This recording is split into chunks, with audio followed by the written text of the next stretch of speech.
الحمد للہ رب العالمین والصلاة والسلام علی سید الانبیاء والمرسلین سید الاولین والآخرین وخاتم النبیین وعلی آلہ وصحبہ اجمعین اما بعد اعوذ باللہ من الشیطان الرجیم بسم اللہ الرحمن الرحیم الذین اخرجوا من دیارہم بغیر حق الا ان یقولوا ربنا اللہ ولولا دفع اللہ الناس بعضهم ببعض لہدمت صوامع وبيع وصلوات ومساجد يذكر فيها اسم الله كثيرا ولينصرن الله من ينصره إن الله لقوي عزيز صدق اللہ العظیم۔ محترم بزرگوں، دوستوں، ساتھیوں اور عزیز طالب علموں، میں نے ایک آیت آپ کے سامنے پڑھی ہے۔ اللہ تعالیٰ اس آیت کے ذیل میں چند باتیں کہنے کی توفیق عطا فرما دے جو ہمارے لیے بھی نافع ہوں اور آپ کے لیے بھی نافع ہوں، ہم بھی اس پہ عمل کریں اور آپ بھی اس پہ عمل کریں۔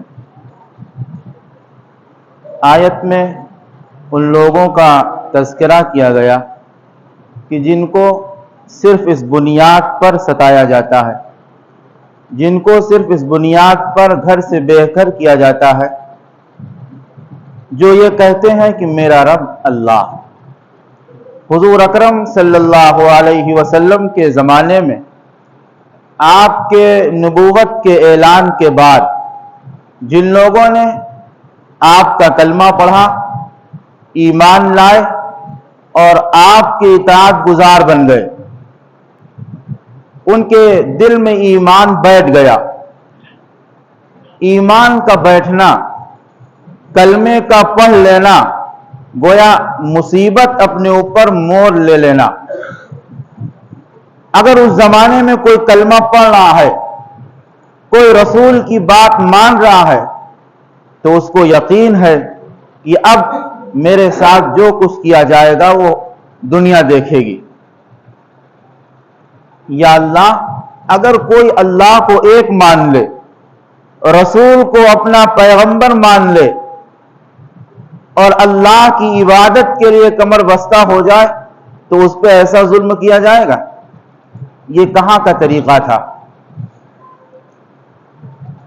حضور اکرم صلی اللہ علیہ وسلم مکے میں 13 سال رہے اور یہ ظلم کے پہاڑ صرف اصحاب محمد پر ہی نہیں توڑے گئے، بلکہ خود بانی اسلام حضرت محمد الرسول اللہ صلی اللہ علیہ وسلم پر اور آپ کے پورے گھر والوں پر مصیبت کے پہاڑ توڑ دیے گئے۔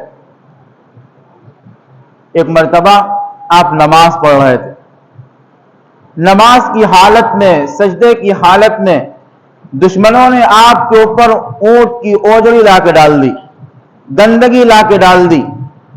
حضرت سیدہ فاطمہ رضی اللہ عنہا، جو آپ کی سب سے چھوٹی اور سب سے چہیتی محبوب بیٹی، وہ دوڑتے بھاگتے ہوئی آئی اور اونٹ کی اوجڑی کو باہر کیا، صاف کیا۔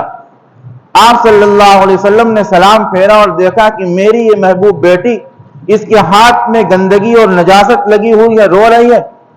تو آپ نے تسلی دی کہ بیٹی تم گھبراؤ مت، تم افسوس مت کرو، میری قوم کے لوگ میرے ساتھ یہ رویہ کرتے ہیں، کل میری دعوت، میرا دین پوری دنیا میں پہنچے گا اور گھر گھر اسلام پہنچ کر رہے گا، تم ڈرتی کیوں ہو، تم پریشان کیوں ہوتی ہو؟ گویا اللہ کے پیغمبر نے بشارت عطا کر دی کہ ایک نہ ایک دن پوری دنیا میں اسلام غالب آ کر رہے گا، اور یہ تو ہونا ہی ہے۔ قیامت سے پہلے ایک زمانہ آئے گا کہ ہر ایک کچے پکے گھر میں اسلام داخل ہو کر رہے گا، اور حدیث میں یہ کہا گیا کہ اس گھر والے اسلام کو اپنانا چاہتے ہوں تب بھی اور نہ چاہتے ہوں تب بھی وہ اسلام کو مان کر رہیں گے، وہ پیغمبر خدا صلی اللہ علیہ وسلم کی بات مان کر ہی رہیں گے اور آپ کی اطاعت کر کے ہی رہیں گے، اس لیے کہ پیغمبر کی زبان سے جو الفاظ نکلے، آپ نے جو بات کہی، وہ اتنی پکی سچی ہے کہ پہاڑ اگر اپنی جگہ سے کوئی کہے ہل گیا تو اس کی بات مان لی جائے گی کہ پہاڑ ہل سکتا ہے، لیکن رسول اللہ صلی اللہ علیہ وسلم کی زبان مبارک سے نکلے ہوئی بات اور نکلے ہوئے الفاظ غلط نہیں ہو سکتے۔ یہ ایمان ہمارا ہونا چاہیے اور ہر ایک مسلمان کا ہونا چاہیے۔ جس کے اندر، جس کے دل میں ایمان ہے، اس کو اس بات پر یقین رکھنا چاہیے کہ رسول اللہ صلی اللہ علیہ وسلم کی ہر ایک بات سچی ہے، پکی ہے۔ تو میں نے بات یہاں سے شروع کی تھی کہ ان لوگوں کو اپنے گھروں سے نکالا گیا جن لوگوں نے رسول کا کلمہ پڑھا اور رسول کی اطاعت کی، وہ لوگ جن کو اپنا شہر چھوڑنا پڑا، وہ شہر کہ جو دنیا کا سب سے محترم شہر، اس لیے کہ جب دنیا کی سب سے زیادہ عظمت والی مسجد اور سب سے زیادہ برکت والا گھر وہاں موجود ہے تو دنیا کا سب سے عظمت والا شہر ہے، سب سے بابرکت شہر ہے، یعنی مکہ مکرمہ۔ وہ کعبہ جس کو حضرت آدم علیہ نبینا علیہ السلام نے بنایا، پھر حضرت نوح علیہ السلام کی قوم پر جب طوفان آیا تو کعبہ ڈھہ گیا، اسی طوفان میں وہ کعبہ بہہ گیا۔ پھر حضرت ایک زمانے کے بعد حضرت ابراہیم، حضرت اسماعیل علیہما السلام نے اس کو بنایا دوبارہ، اور قرآن کہتا وَإِذْ يَرْفَعُ إِبْرَاهِيمُ الْقَوَاعِدَ مِنَ الْبَيْتِ وَإِسْمَاعِيلُ کہ ہم نے ابراہیم کو وہ جگہ بتا دی جہاں کعبہ بنا ہوا تھا۔ نشانات مٹ گئے تھے، ہر جگہ تو پانی آیا تھا، سب کچھ تو بہہ گیا تھا، کعبے کے بھی نشانات مٹ گئے، بنیاد باقی تھی۔ اللہ کہتا ہم نے ابراہیم کو اور اسماعیل کو وہ جگہ بتا دی کہ جہاں آدم نے کعبہ بنایا تھا تم انہی دیواروں کو اٹھاؤ اور کعبہ بناؤ۔ کعبہ بنا دیا۔ جب وہ کعبہ وہاں بنا تو وہ شہر سب سے زیادہ بابرکت ہو گیا۔ کون چاہتا ہے، کون چاہے گا کہ ہم اتنے بابرکت گھر سے کسی دوسری طرف چلے جائیں، ہم اس کو چھوڑ جائیں، اتنے بابرکت شہر کو چھوڑ کے دوسری طرف منتقل ہو جائیں، ہجرت کر جائیں؟ کوئی نہیں چاہتا۔ خود پیغمبر خدا صلی اللہ علیہ وسلم بھی یہ نہیں چاہ رہے تھے کہ مجھے مکے سے کہیں ہجرت کرنے کی اجازت دی جائے، لیکن جب ظلم بڑھتا گیا، ستم بالائے ستم، ہر ایک کے ساتھ وہی رویہ جو آدمی ایک ظالم کے ساتھ بھی نہیں کر سکتا، اپنے دشمن کے ساتھ بھی نہیں کر سکتا۔ حضرت سمیہ ایک بوڑھی عورت، اسلام میں جن کی سب سے پہلی شہادت ہے، ان کے ساتھ مصیبت کا ایسا پہاڑ توڑا گیا کہ دنیا جب اس کو پڑھتی ہے اور سنتی ہے تو اس کی آنکھوں میں آنسو آ جاتے ہیں۔ حضرت سمیہ کا ایک پیر ایک اونٹ میں باندھا گیا اور دوسرا پیر دوسرے اونٹ میں باندھا گیا، ایک کو ادھر بھگایا گیا، ایک کو ادھر بھگایا گیا، بیچ میں نیزے مارے گئے۔ اس طرح حضرت سمیہ کی شہادت عمل میں آئی۔ حضرت سمیہ شہادت ہو رہی ہے، جان دے رہی ہے، لیکن اپنی زبان سے یہ کہہ رہی کہ اے میری اولادوں، اے اولاد یاسر، میری درد بھری شہادت دیکھ کر تمہارے ہاتھوں سے دامن نہ چھوٹ پائے محمد الرسول اللہ صلی اللہ علیہ وسلم کا۔ گویا وہ یہ کہہ گئی کہ ہمارے ساتھ کچھ بھی ہو لیکن تم محمد الرسول اللہ صلی اللہ علیہ وسلم کا طریقہ اور ان کی سنت کو مت چھوڑنا، ان کی بات کو مت ٹالنا۔ حضرت بلال، کتنی مصیبتوں کے پہاڑ ان پہ توڑے گئے، آپ نے نہ معلوم کتنی مرتبہ سنا ہوگا۔ گرم گرم ریت پر لٹایا جا رہا ہے اور سینے پر ایک جلتی دہکتی چٹان رکھی جا رہی ہے، اور وہاں کی دھوپ ایسی ہے کہ جب ریت پر دھوپ پڑتی ہے تو ریت ایسا گرم ہو جاتا ہے، ایسا لگتا ہے کہ انگارہ ہے۔ اس ریت پر ان کو دبایا جا رہا ہے اور یہ کہا جا رہا ہے کہ محمد الرسول اللہ صلی اللہ علیہ وسلم کا کلمہ چھوڑ دو، تمہارے اوپر سے مصیبت ہٹا دی جائیں گی۔ تو وہ یہ کہہ رہے ہیں کہ اللہ احد، اللہ تو ایک ہے۔ میرے دل میں یہ بات بیٹھ گئی تو اللہ تو ایک ہی ہے، معبود حقیقی تو ایک ہی ہے۔ تم میرے ساتھ کچھ بھی کر جاؤ لیکن ہم سے یہ گوارا نہیں ہوگا کہ ہم اللہ کو ایک نہ کہیں۔ حضرت ابو جندل ایک صحابی، ان کے پیروں میں بیڑیاں ڈال دی گئیں، بے انتہا مارا جا رہا ہے اور بیڑیاں ڈال دی گئی کہ کہیں جانے نہ پائیں، کہیں بھاگنے نہ پائیں۔ اور اسی طرح نہ معلوم کتنے صحابی، چاہے وہ ابو ذر غفاری ہو، چاہے وہ صہیب رومی ہو، اور چاہے خود سیدنا ابو بکر صدیق رضی اللہ عنہ، جن کے بارے میں کہا گیا کہ یہ تو امام الصحابہ ہیں۔ نبیوں کے بعد پوری دنیا میں سب سے افضل سیدنا صدیق اکبر ہیں۔ رسول اللہ صلی اللہ علیہ وسلم کے ساتھ جب ان لوگوں نے مصیبت کے پہاڑ توڑے تو پھر آپ کے بعد کون ایسا ہو سکتا جس کے بارے میں یہ لوگ کچھ سوچتے اور رعایت کرتے۔ آپ اپنے گھر سے نکل رہے ہیں اور دعوت دے رہے ہیں کہ لا الہ الا اللہ محمد الرسول اللہ، گواہی دے دو کہ اللہ کے سوا کوئی معبود نہیں اور محمد اللہ کے آخری نبی ہیں، یہ گواہی دے دو۔ اتنا کہنا تھا کہ آپ پر شریر ٹوٹ پڑے اور آپ کے گلے میں ایک پھندا ڈال دیا، چادر کا پھندا ڈال دیا، اور پھندا ادھر سے بھی کھینچا جا رہا ہے، ادھر سے بھی کھینچا جا رہا ہے، ایسا لگ رہا ہے کہ آپ جان بحق ہو جائیں گے۔ اب کسی کی گردن میں چادر کا پھندا ڈال کے کھینچا جائے گا تو اس کا کیا عالم ہوگا؟ یہ تو وہی جانے جس کے اوپر بیت رہی ہے یا اس کا دیوانہ جانے۔ سیدنا صدیق اکبر سے کسی نے کہا کہ تمہارے ساتھی کے ساتھ یہ ہو رہا ہے، تم یہاں ہو؟ صدیق اکبر جو اتنے دیوانے تھے رسول اللہ صلی اللہ علیہ وسلم کے، اتنے بڑے عاشق تھے کہ ان سے بڑا دنیا میں آج تک کوئی عاشق گزرا ہی نہیں، ان سے زیادہ رسول اللہ سے محبت کرنے والا آج تک کوئی گزرا ہی نہیں اور نہ کل قیامت تک گزرے گا۔ وہ دوڑ پڑے، لپک پڑے، انہوں نے اپنے جسم کی پرواہ نہ کی، اپنا کچھ خیال نہ کیا کہ میرے ساتھ کیا ہوگا، کود پڑے رسول اللہ صلی اللہ علیہ وسلم کے اوپر اور زبان سے ایک جملہ کہہ رہے ہیں کہ اتقتلون رجلا ان یقول ربی اللہ، کہ لوگوں کیا تم ایسے کو مارتے ہو جو یہ کہتا ہے کہ میرا رب اللہ ہے، جس کا جرم یہ ہے کہ وہ اپنے اللہ کو اپنا رب مانتا ہے، تم اس کو مارتے ہو، اس کو قتل کرنے کے در پہ اس کو پریشان کرتے ہو۔ تو لوگوں نے وہ چادر کا پھندا رسول اللہ صلی اللہ علیہ وسلم سے نکال کر صدیق اکبر کے گلے میں ڈال دیا اور اتنا مارا کہ روایت کرنے والے روایت کرتے ہیں کہ سیدنا صدیق اکبر کی آنکھ، ناک، ہونٹ اور گال سب برابر ہو گئے، پہچانے نہیں جاتے تھے یہی صدیق اکبر ہے۔ اتنا مارا دشمنوں نے۔ اور محبوبیت کا عالم کی کیا ہے کہ جب آپ کو ہوش آیا، صدیق اکبر کو جب ہوش آیا اور ان کے سامنے کھانا پیش کیا گیا کہ کھانا کھا لو، کچھ دم میں دم آ جائے، تو انہوں نے کہا کہ ہٹاؤ کھانے کو، ہٹاؤ پانی کو، یہ بتاؤ کہ محمد رسول اللہ صلی اللہ علیہ وسلم کی خیریت کیسی ہے، میرے آقا کیسے ہیں؟ تو وہاں جو لوگ موجود تھے کہا انہی کی وجہ سے تو تمہارا یہ حال ہوا ہے، پھر بھی تم انہی کو پوچھ رہے ہو۔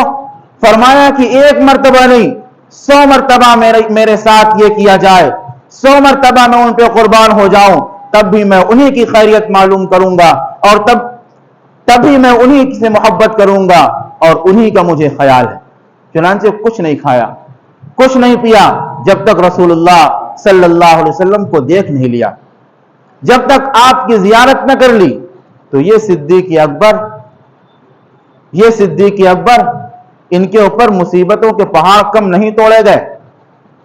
علامہ سیوطی، علامہ جلال الدین سیوطی رحمت اللہ علیہ بہت بڑے عالم گزرے، انہوں نے اس واقعے کو نقل کرنے کے بعد ایک عجیب بات لکھی۔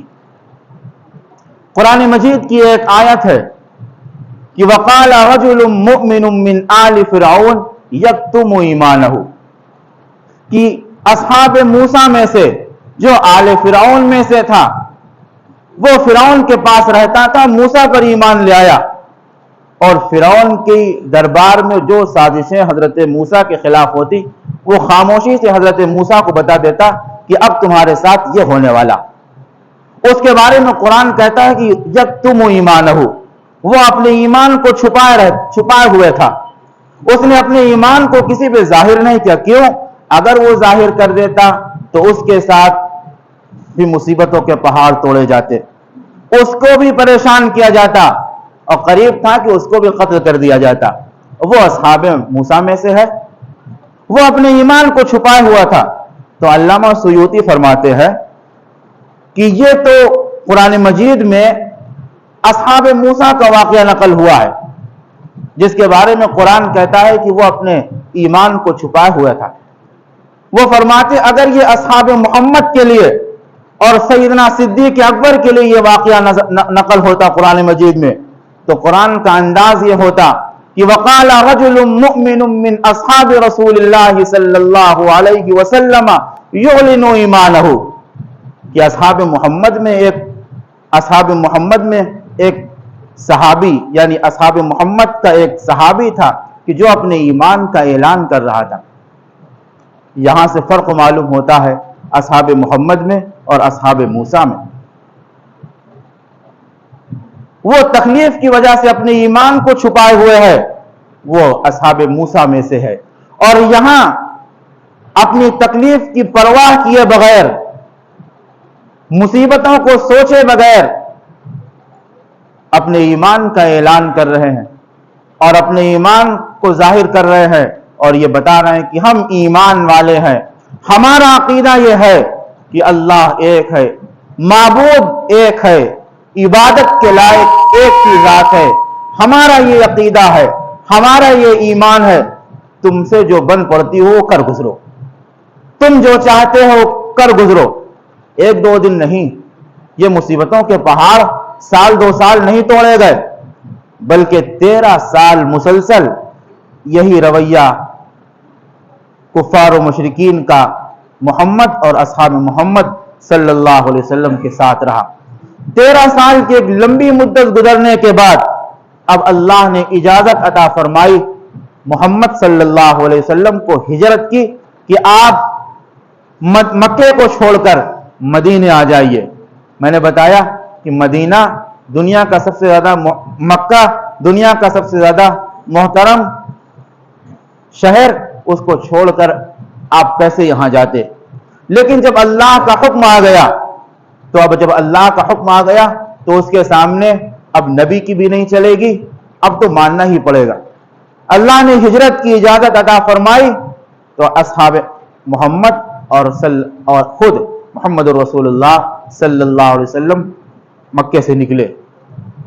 مکے سے نکل تو رہے ہیں لیکن مڑ مڑ کر کعبے کو دیکھ رہے ہیں اور یہ کہہ رہے ہیں کہ اے کعبہ, تو مجھے بہت محبوب ہے, میں تجھے کبھی نہ چھوڑتا, لیکن یہاں کے لوگوں نے مجھے اتنا تنگ کیا ہے, اتنا پریشان کیا ہے کہ میرے رب نے مجھے ہجرت کی اجازت دے دی ہے, اب میں تجھے چھوڑ کے جا رہا ہوں. اصحاب محمد اور محمد صلی اللہ علیہ وسلم یہ دعا کر رہے ہیں تو اللہ بھی تو سن رہا ہے, اللہ بھی تو دیکھ رہا ہے. اللہ نے فوراً حضرت جبرائیل علیہ السلام کو بھیجا قرآن کی آیت لے کر.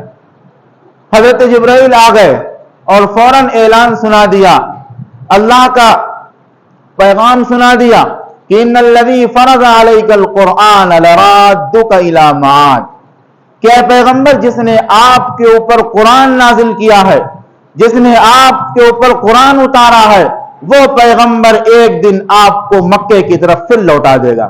آپ گھبراتے کیوں ہیں؟ آپ پریشان کیوں ہوتے ہیں؟ آپ دکھ کیوں محسوس کرتے ہیں؟ آپ کو اسی بابرکت شہر کی طرف پھر لوٹایا جائے گا. کوئی یقین کر سکتا تھا کہ جہاں اتنے مصیبتوں کے پہاڑ توڑے گئے ہیں پھر ہم کو وہاں لوٹایا جائے گا؟ بہر کہب ایک زمانہ آیا کہ رسول اللہ صلی اللہ علیہ وسلم ایک بڑی فوج لے کر اسی مکے میں پہنچے اور مکہ کو فتح کر لیا, گویا آپ کو فتح حاصل ہو گئی. تو میں نے آیت یہاں سے شروع کی تھی کہ الذین اخرجوا من دیارہم بغیر حق الا ان یقولوا ربنا اللہ, کہ ان لوگوں کو گھر اس لیے ان کو گھر سے بے گھر اس لیے کیا گیا, ان کا گھر اس لیے چھوڑایا گیا, ان کو گھر سے اس لیے نکالا گیا کہ وہ یہ کہتے ہیں کہ الا ان یقولوا ربنا اللہ, میرا رب اللہ ہے, میرا رب اللہ ہے. ان کا جرم یہ ہے کہ وہ رب کو ایک مانتے ہیں, وہ ہزاروں معبودان باطلہ کا انکار کرتے ہیں اور بمانگ دوہل یہ اعلان کرتے ہیں کہ میرا رب ایک ہے جو آسمانوں کے اوپر ہے، لیکن وہ سب کو دیکھتا ہے، سب کی سنتا ہے اور سب کے کارناموں سے باخبر ہے۔ میرا وہ رب ہے جن کو تم پوجتے ہو، جن کے آگے تم جھکتے ہو، جن کو تم خود ہاتھوں سے بناتے ہو اور توڑتے ہو، وہ میرا رب نہیں ہے، وہ میرے معبود نہیں ہے، ان کی کوئی حیثیت نہیں ہے، ان کو تم نے بنایا ہے۔ یہ تو اپنے اوپر بیٹھی ہوئی مکھی کو نہیں اڑا سکتے ہیں، یہ میرے معبود کیسے ہو سکتے؟ یہ مجھے نفع کیسے دے سکتے ہیں؟ یہ مجھے نقصان کیسے پہنچا سکتے ہیں؟ یہ تو خود اپنا خیال نہیں رکھ سکتے۔ یہ جرم ان کا تھا، یہ آواز ان کی تھی، یہ پکار ان کی تھی، تو ان کو سب کچھ چھوڑنا پڑا۔ گھر بھی ان کا چھینا گیا، جائیداد بھی ان کی چھین لی گئی، بچوں کو بھی چھین لیا گیا، بیویوں کو بھی چھڑوا دیا گیا اور ماں باپ کو بھی بیٹوں سے جدا کر دیا گیا۔ سب کچھ چھیننے کے بعد ان کو اپنے شہر سے بھگا دیا گیا اور کہا جاؤ، ہمارے یہاں تمہارا کوئی ٹھکانہ نہیں ہے، اب تمہاری جائیداد میری ہوگی، تمہارا گھر میرا ہوگا، تمہاری اولادوں کو ہم استعمال کریں گے، تمہاری بیویاں ہمارے پاس رہیں گی۔ لیکن وہ اس پر بھی اللہ کا شکر ادا کر رہے ہیں اور اس پر راضی ہیں اور یہ کہہ رہے ہیں کہ جو کچھ میرا رب کرتا ہے وہ سب کرتا ہے۔ یہ ایمان اب کہاں چلا گیا؟ یہ ایمان ہمارا اب ایسا کیوں نہیں ہے؟